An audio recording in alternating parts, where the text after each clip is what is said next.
BTW, Voice of the Resident Report, Part 2. Welcome, and thank you for joining me for another episode of Beyond the Work, Tales in Multifamily Maintenance. I'm Chris Caramanica, and I'm your host. This week, I am super excited to have back my first ever repeat guests, Jake Hughes and Katie Ritter from Widewail. We're going to be going over the 2024 Voice of the Resident Report that they just released, and I'm a little bit of a data nerd and had a great conversation with them about reviews and maintenance and what we're really seeing from these reviews and what actionable items properties and communities and companies can take away from a report like this. So join me, Katie and Jake, as we go Beyond the Work. Welcome to Beyond the Work, Tales in Multifamily Maintenance. My name is Chris Caramanica. As a 15-plus year veteran in the apartment industry, I have stories to tell, a desire to hear and tell others' stories. As a multiple committee member for NAA, a CAMT advisory board member and a CAMT holder, and a national presenter and educator, I have met and worked with so many great people in our industry at all different levels. This is not going to be a how-to podcast. This is going to be a how-did podcast. We are going to explore the how-did tales in multifamily maintenance. How did we do it? How did we learn from it? How did we grow? How did we decide not to do it again? Join me as we go Beyond the Work. Katie, Jake, welcome back to Beyond the Work. You're my first ever return guests, and I'm so excited to be talking to you today because Widewail just released their Voice of the Resident Report in 2025 for 2024, and there's a lot of, I'm a nerd, right? I saw you guys post, you sent me the report. I love numbers, and I think it tells a lot about what's going on out in the world, what our on-site teams are doing, and I really wanted to dig into the report today. So I just wanted to, for those of you that have not seen our previous show, I'll let Katie and Jake just quickly introduce themselves before we really dive into our topic today, which is the Voice of the Resident Report. So, Katie, back, Chris. Yeah, thanks for having us. Jake, I'll go first. Thanks for having us back, Chris. That was a super fun first episode, and we're pumped to be back talking about the new report. And my name's Katie. I run our multifamily team here at Widewail, and very excited to be here with you today. My name's Jake Hughes. I run the marketing team here at Widewail and put together these reports each year. So we're back for the second annual Voice of the Resident Report. Very excited to keep the series going. So we talked about the first report with you, Chris, a couple months ago, and now we're back for the 2024 refresh, which has expanded quite a bit. So excited to talk about the details there. Yeah, and because I'm such a numbers nerd, I see that your data set now has over 1 million reviews.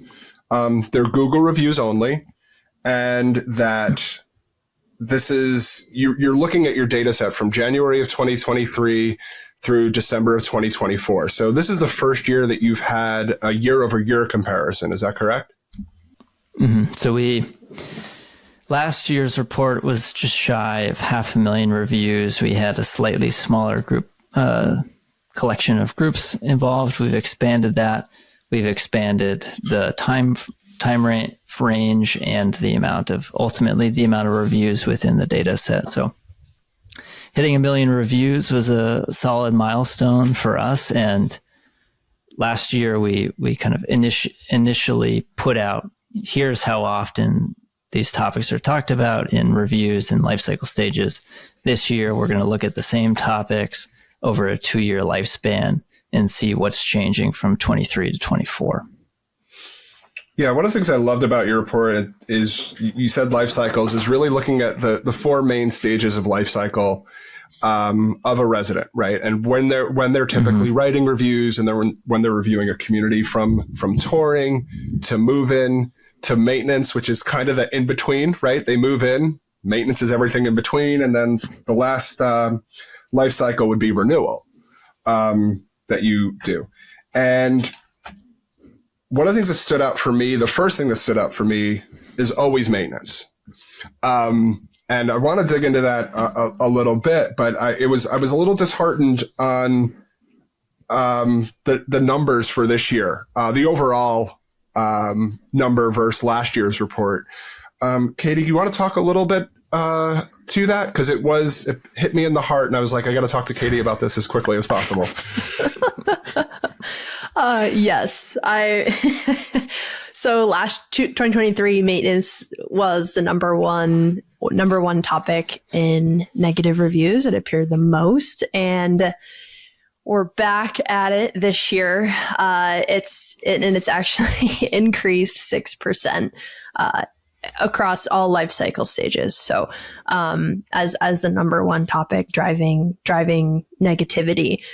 And I think we can dig into this a little bit more as to come up with the why. And one of the things that we can talk about as well is residents are certainly getting more granular with their feedback. And what we found was with maintenance reviews, the reviews are now tending to read more like a service log than, oh, this didn't get fixed. It's, they told me this, then this didn't happen. They told me this, then it didn't happen. And now I'm still waiting 3 weeks later and nothing's fixed. And so they're documenting their experience more specifically in reviews. And we just see that level of communication and responsiveness, but not a lot of follow through. So that's kind of where that negativity is coming in and what we observed in the data and in the language as well. Yeah, I find that interesting. Do you think that is particularly for our industry, or are you seeing that in other industries as well? I mean, I know when I go on to, say, Amazon to order something and I look at reviews, like many of us do, I'm seeing more and more details about the seller. And that's just anecdotal from my end, but you guys are the professionals. That's a good question. This is the first instance that's come up with such clarity. I can't say for sure. I highly doubt it's specific to multifamily. I think it speaks to a broader trend of more granularity within reviews, more specificity. I think more experience and sophistication on the part of the reviewer. And there's nuance within the language. So the example we use within the report is, in years past, it didn't get done quickly enough. This past year, it didn't get done within 24 hours like I expected, or something like that. So the time frame within which that the reviewers are expecting and grading seems to be getting more specific. Yeah, Katie, you said explain the why and talk about the why. Yeah, I what think are you that seeing, Chris? our own words are being used against us in our industry, right? I think that I've worked at a lot of properties where we've given a 24-hour guarantee. Well, why would you say in a review it wasn't done in 24 hours if somebody didn't tell you it'll be done in 24 hours or same day, which are perfect examples. I think that we can provide a level of service without over-promising and under-delivering, because that's what we're doing. And the reviews from your report is actually saying that. We are over-promising and we're under-delivering, and we're seeing based on, a 6% decrease, a 6% increase in negative reviews. Maybe we're kind of shooting ourselves in the foot with that. Yeah, I do speak wonder to your marketing about team. that. You got beef with people like me. I love all the marketers I work with. Yeah, I do. I mean, that's a great point. And I think the responsiveness has another language shift that we saw was in 2023. It was like, I can't get anyone to answer the phone. I can't get anyone to get back to me. Now they got back to me maybe within 24 hours or within hours saying X, Y, Z, and then it wasn't completed. And so I think with the deployment of AI or automated messaging and kind of the communication that helps residents maybe schedule a service appointment or routes their requests appropriately using technology. I think because that's faster, I think there's an expectation that the actual work is going to be faster because they're getting an answer right away. And so I think, I don't know if you're seeing, is there maybe a misalignment with the responsiveness time on the part of the system, of management, and then it's harder to actually get the team out there in a timely manner to deliver on that type of speed. I don't know. That was sort of something I wanted to ask you and kind of what you're seeing. Yeah, well, I saw when I was reading your report, all 4 life cycles, communication stuck out to me, whether it was follow-up communication, initial communication. And, since I've already spoke disparagingly about marketing folks, let's speak disparagingly about, what we experience when it comes to sales and customer service.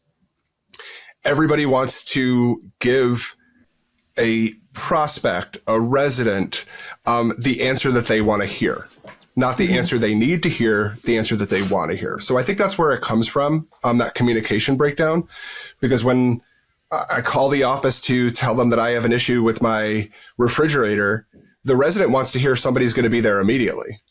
Mm-hmm. And while whoever is answering the phone, or in some cases it's AI now, and like, oh, we'll get back to you right away is coming from AI. Well, right away is not a time frame. It's a platitude. It's, hey, sure, we'll call you right back. I've said that numerous times today and haven't called those people back. But when they're actually speaking to somebody or in person, they're going to get that immediate response. And unfortunately, more often than not, our frontline team members who are dealing with that are saying, yeah, sure, I'm going to call maintenance right now and they'll be right over. Not knowing that maintenance has 5 other tasks that are a higher urgency.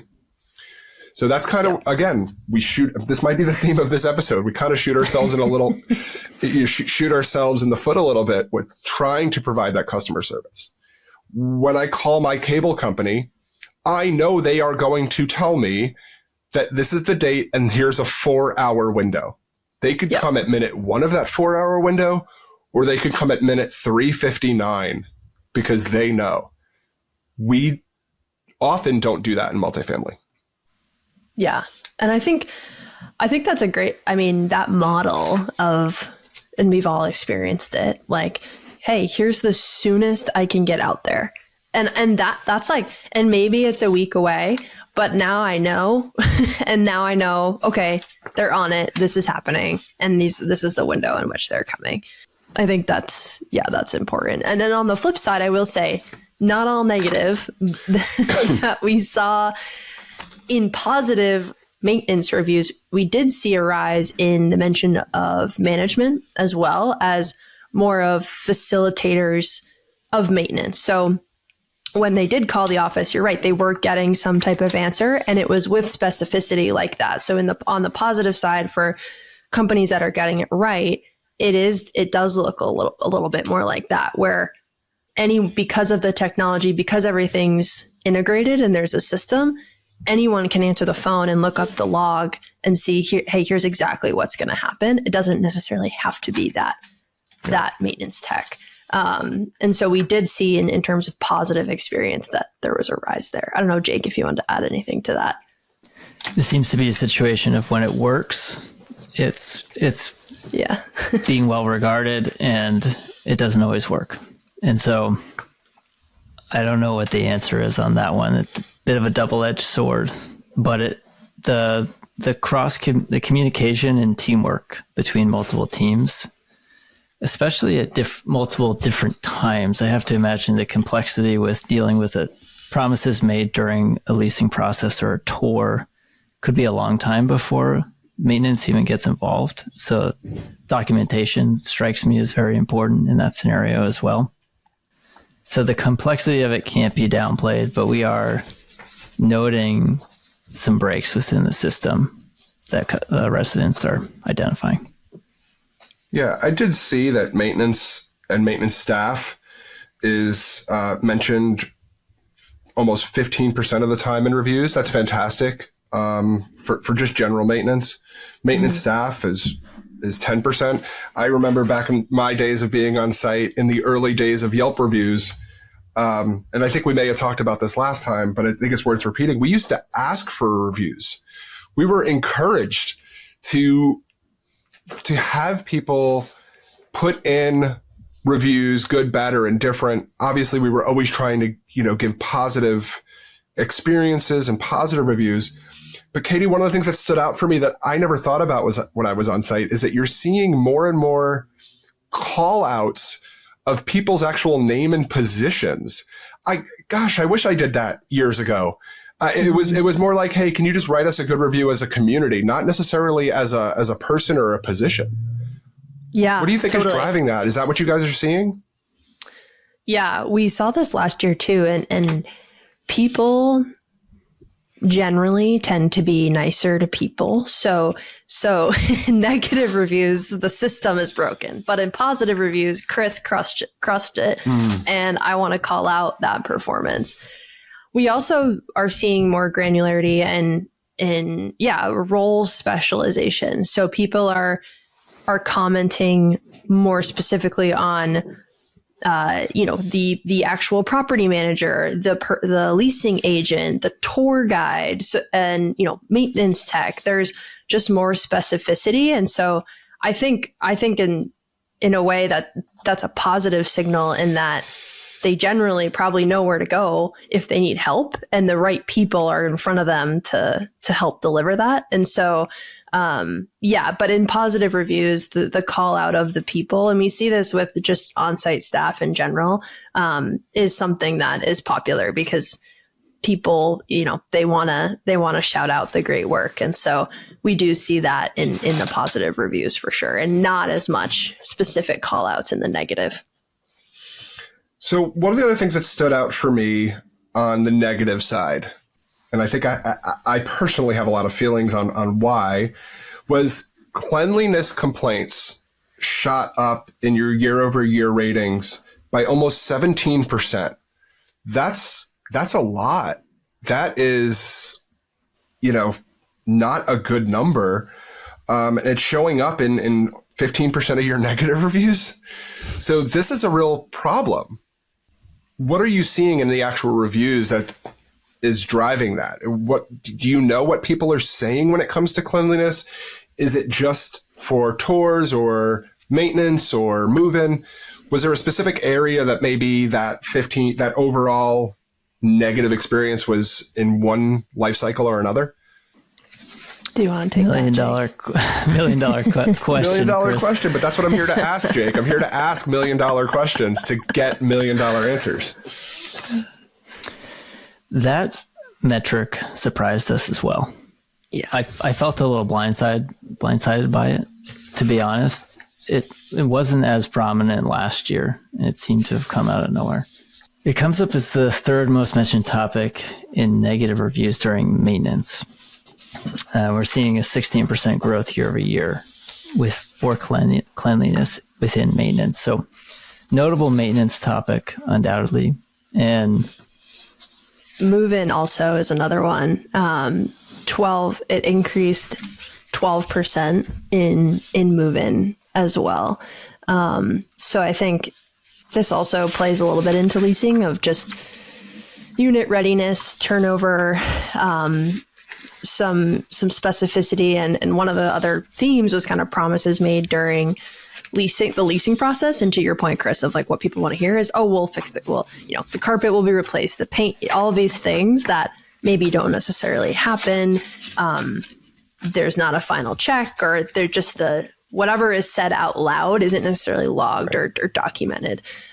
So we do see it in maintenance, in move-in. And the other piece of this that came up was pests specifically, also a 12% increase in negative reviews in general. So that may be that's a subset of cleanliness, pests. So that area rose pretty significantly. And that was another one that surprised me was that increase. So yeah, I mean, I think it's something to pay attention to if we're specializing roles, maybe pulling people off site, using this hub model. How are you continuing to keep up with general building maintenance and preventative maintenance when there might not be as many eyes on the building, and relying on residents to reach out when it's bad versus catching things early when you have eyes on site. So yeah, I was curious your thoughts on that and how you approach preventative maintenance and focusing on that. I do want to jump in here, Chris, before you go. So I knew we did this in the report, and I found it within the renewal section. We did through the life cycle analysis for cleanliness. So in change in reviews from 23 to 24, we see it's almost flat year over year in tour, up 12% in move-in, 16% maintenance, 24% in renewal. So it seems to grow in its pungentness throughout the life cycle. Interesting. So maybe it's almost as if maybe it's a culmination of experiences throughout the time that builds up rather than a pinpoint problem within one life cycle stage.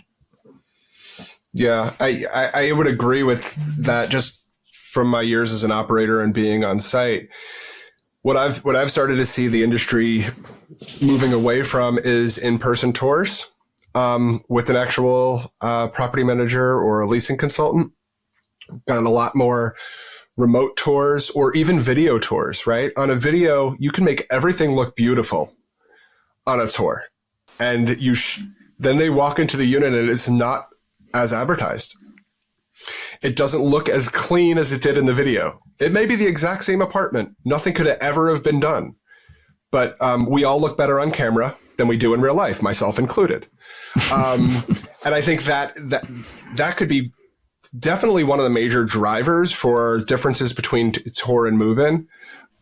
One of the things that I've always combated and preached about was never showing an apartment when it wasn't ready. I have toured various communities with various companies, not as many as my friend Ronald Harrington over at Rooms at Ronald, but I've done my share of touring, and it's amazing the condition they will let you see an apartment in. So I'm actually surprised the tour number is not as higher year over year because there's less and less in-person tours. And nobody is making sure that apartment is actually ready to be toured. They're just handing the keys or using a lockbox.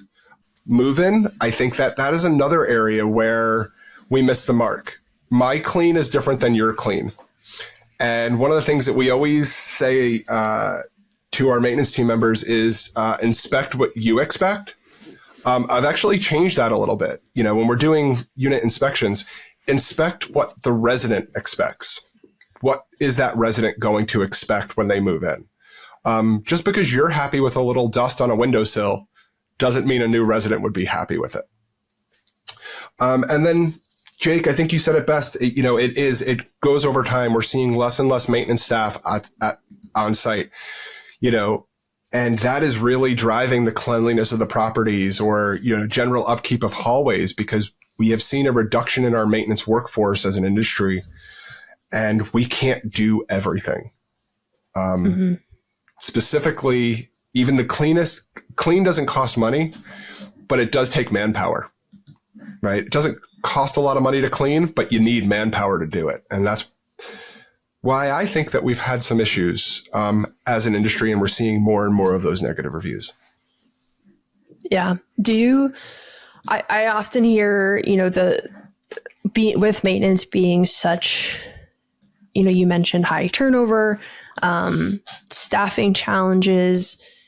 I find that the conversations on the front end of the resident experience in using AI kind of help combat for those turnover challenges of community managers and folks to talk to residents, and using AI can help with some of that. I don't know what the end. It's harder because, to your point, you can't use AI to clean.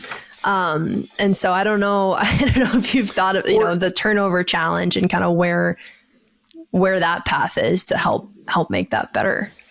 Yeah, you Katie, to even go even further, you can't use AI to clean, but you can't use AI as a second set of eyes to make sure it's clean. Right.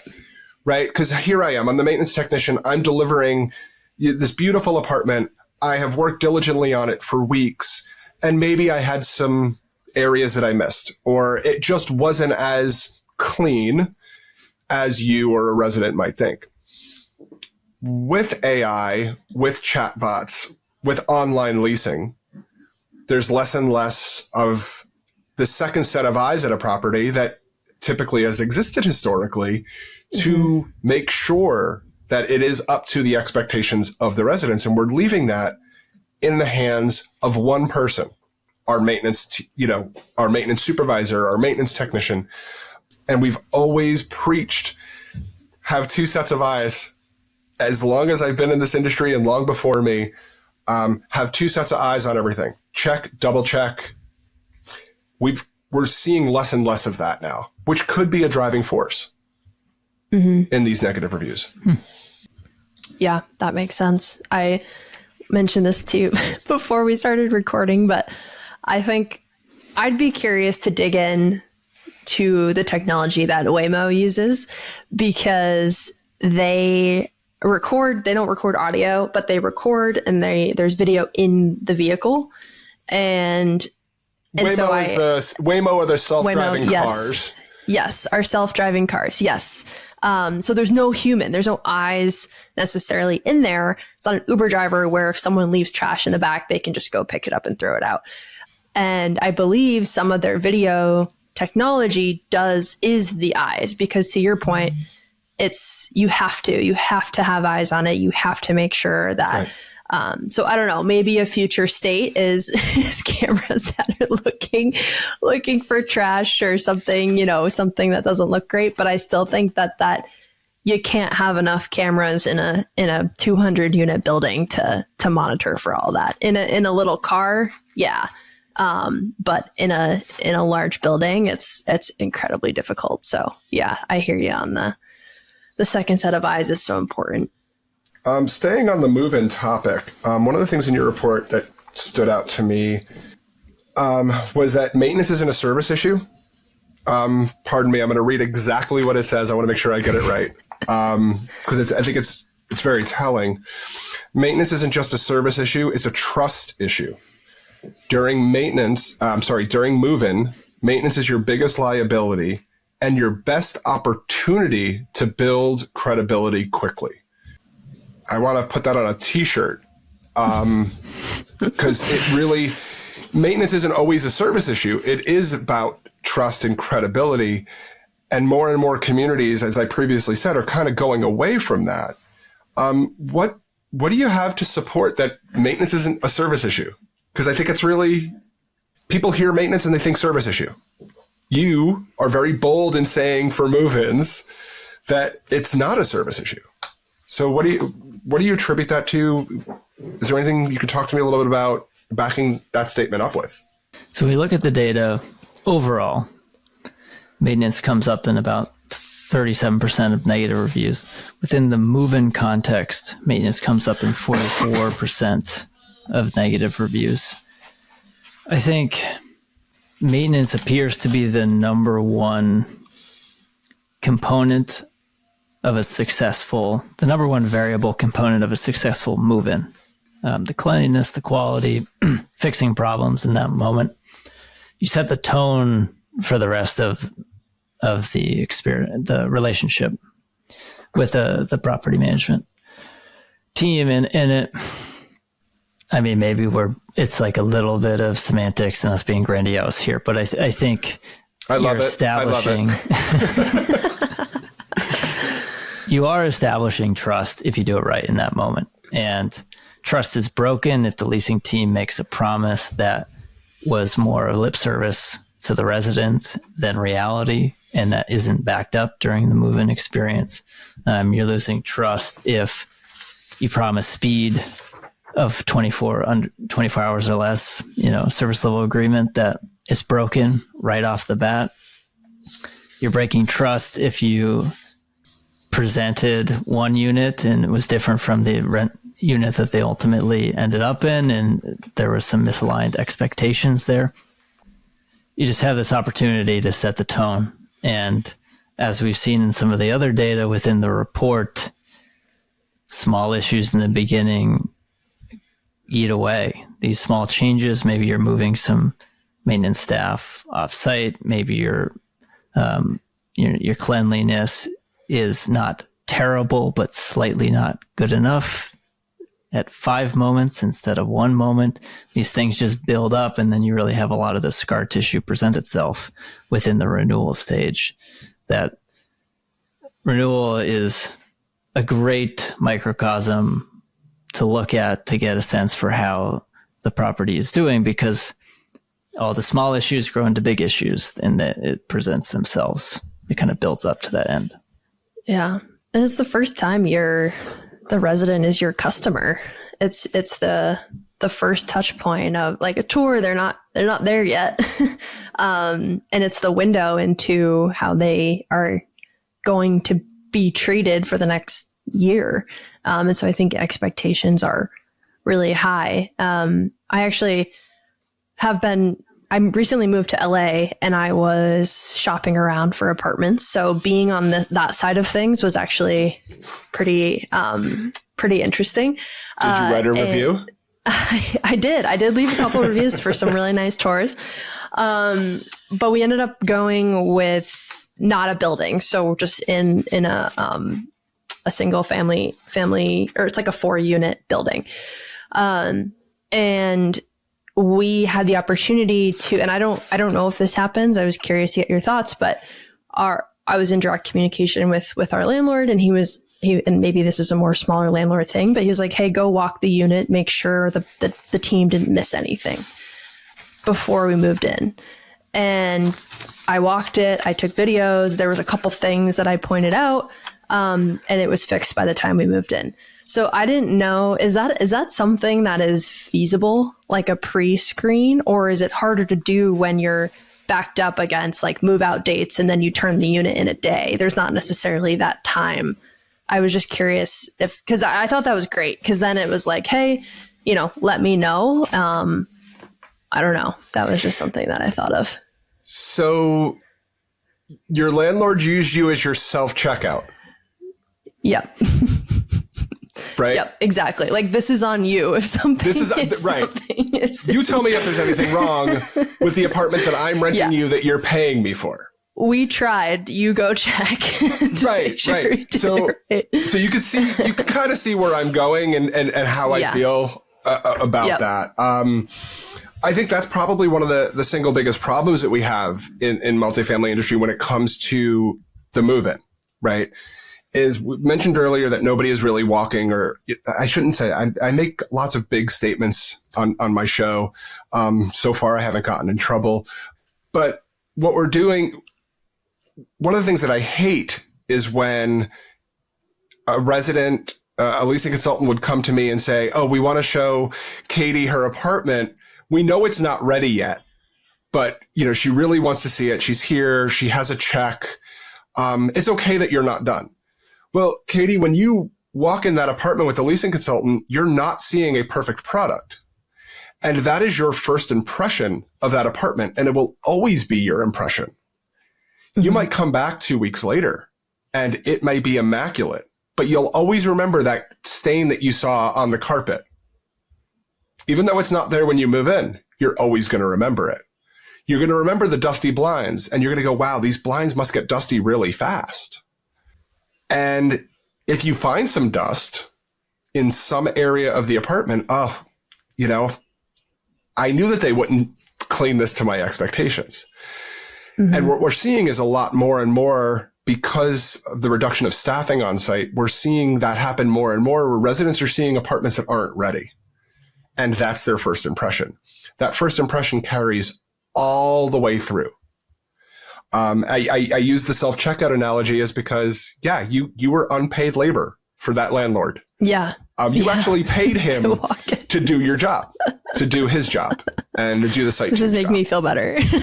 I'm sorry, but that's true. And unfortunately, we're seeing more and more of that. Is that self-checkout model. Leasing. Yeah. Yep. Yeah. Like, this is on you. Like, yeah. And point out the things. And I'm sure there's probably something you saw that you will always have in the back of your mind that I had to tell them to fix that. And if it breaks in the future, you're going to go, they didn't fix it good enough because I told them it needed to get fixed. And then it broke again after I've lived here for 6 months, a year. They didn't do a good enough job the first time. Mm-hmm. So it's something to think about. Yeah. No, that's great. It's a great perspective. I was like, oh, this is great. Now I'm like, wait a second. sorry to burst your bubble. Dropping the hammer. And you're right. Most people would say that's great, right?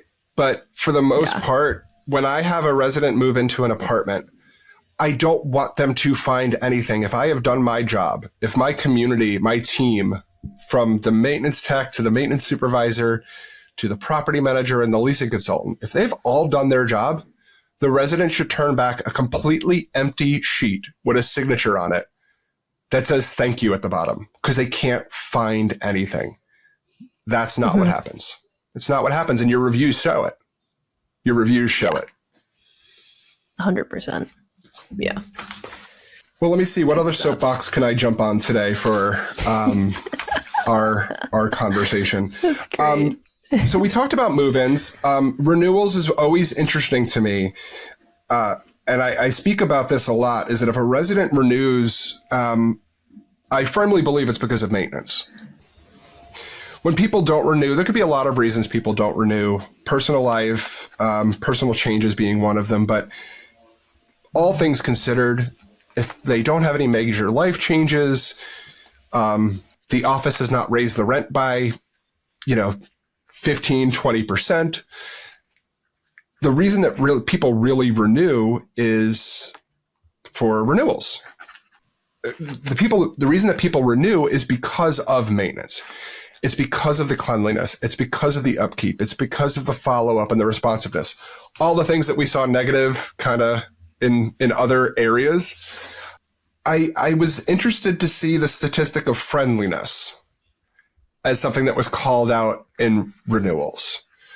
Can you talk a little bit about professionalism and friendliness? Because I think it's why residents stick around. If they like the staff, they like how professional they are and friendly they are. Am I wrong? Does your data support that? Well, it most certainly does. I think staff is... I'm glad that we're touching on staff at some point in this episode, because it's like Tiger Woods in his day. You kind of forget to even talk about him because he's beating everybody by so much. Staff is still the number one, the number one driver of positive reviews all across the board. Maintenance certainly has an impact, but just to put it in scale, staff is mentioned in over 70% of positive renewal reviews. Maintenance 25%. Now, almost 3 times as often. And full disclosure, maintenance is staff, right? So some people filling out reviews could be referring to everybody at the property, right? Mm-hmm. And it can be both in the same review as well. Yeah. And 25% is specifically calling out maintenance positively, but staff could be all encompassing. Yeah. And so I think the professionalism and friendliness within the staff and the maintenance staff is growing a little bit year over year, driving more positive renewal reactions. So it is contributing exactly that way. And the maintenance piece in renewals, we haven't talked a ton about benchmarking, but when we benchmark, we have the percentage of how often maintenance comes up in general across all life cycle stages. And that's what we use as our benchmark. And when we zoom in on the renewal reviews, maintenance comes up 70% more in positive renewal reviews compared to the benchmark. So it's certainly an important factor and a driver of positivity when folks choose to renew their lease. So compared to the benchmark, yeah, it's certainly up there. We know it's important, but in renewals, it certainly comes up more. There's just so many things. I mean, we can literally spend an hour on each page of this amazing report. Is there anything that you wanted to go over or cover that we didn't get to yet? Because there's some really interesting findings, and I encourage all the listeners to really take some time and really look at this and look at your own, reviews and see where are you seeing a lot of the same things in your own reviews?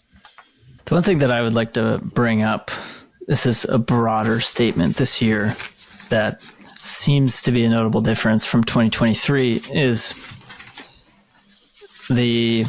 I know Katie mentioned granularity earlier on, and I think the way in which residents are talking about their experiences is getting more specific, and I think as a operator like yourself, becoming more useful to you and your team to learn and to improve.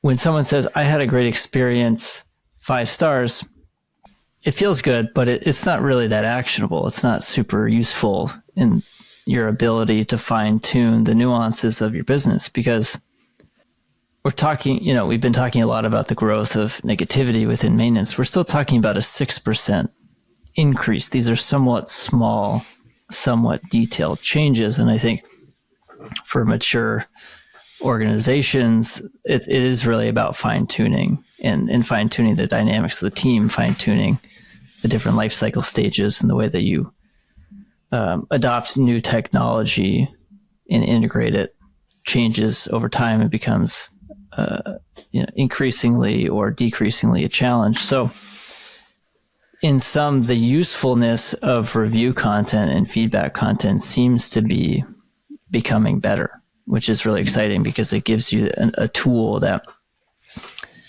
is relatively inexpensive to collect. You can't, you can make assumptions, but you can't manufacture an opinion of a resident. And you always find nuggets of wisdom that you hadn't quite thought of because it's coming from the point of view of somebody who's living it firsthand. So that was exciting for me to see that come true within the data, that it's getting even more specific and more useful. Yeah, I remember the early days of we were talking about. I mentioned Yelp reviews earlier because that was the thing. Now it's Google reviews. It was like, cool, we got 5 stars. We got an excellent. But now the residents are actually, people in general, but our residents are actually talking to us. They're actually talking to us through the reviews. They're talking to each other, but they're talking directly to us. And the question is, are we even listening? And that's one of the many things that I liked about the report when I was reviewing the report, why I like numbers, because it makes me think of, are we actually listening to the voice of our residents? And if we're not, then we're doing a disservice to them, but we're doing a greater disservice to ourselves, because people are telling us that they want clear, they want speed, right? They want it done fast. Who doesn't? They want to have clean communities and clean apartments. They want follow-up, follow-through, and transparency. And the numbers are saying that, the general populace that was surveyed that has put in these reviews is not currently getting that to the levels we expect to be delivering it to them. Is that an accurate statement? Yeah, I think so. Maybe a little bit harsh on yourself. I'm allowed to. I'm like, yeah, I'm allowed to be harsh, but I'm allowed to be harsh. The fact that your marketing teams are putting within the head certain timeframes as like a anchoring expectation is an interesting angle that I hadn't considered. So it's almost a consequence of making that decision. I will say that the rating overall, the average star rating within our whole data set increased from a 3.9 to a 4.4. So ratings are growing year over year. To see the industry get up into the 4s is really exciting. The other industry we study, automotive, has comfortably been in the mid 4s for a few years now. To see multifamily catching up, I think, is a testament to where the industry should be and should aspire to be. There's no reason that can't be possible. Negativity is also dropping from 28% last year to 23%. So only 23% of reviews are 1 to 3 stars within the data set. But within automotive, that's 11%. So I think there's still some room for improvement. Yeah, I think one thing that you mentioned, Chris, it is, maybe Jake was saying is a little harsh. I do think that sometimes with something like this, the simplest answer is the answer. And I think we spend a lot of time on efficiency and how to operate better, which I think is great and time well spent. I think what we see in the report, and when we don't necessarily survey, we just analyze what's out there. It is a lot of the basics. It's a clean community. It's responsiveness. It's a safe place to live, that people are really choosing to write about in their experience. And that's not, that is sort of the basic fundamentals of what people expect. And so I think it's hey, just make sure we're paying attention to the fundamentals as we advance as an industry and increase our tech and really, because I do think it's all in the spirit of trying to create a great experience. But here's some data on where we can focus on to really nail the fundamentals and what we're seeing in that, for sure. I think one of the things that stood out for me is the trust.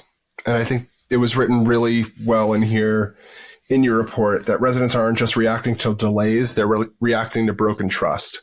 I know when I write a negative review, it's not always because I had poor service. It's because I had higher expectations for the service that I was receiving, or it was communicated to me that I was going to have a level of service that I didn't receive.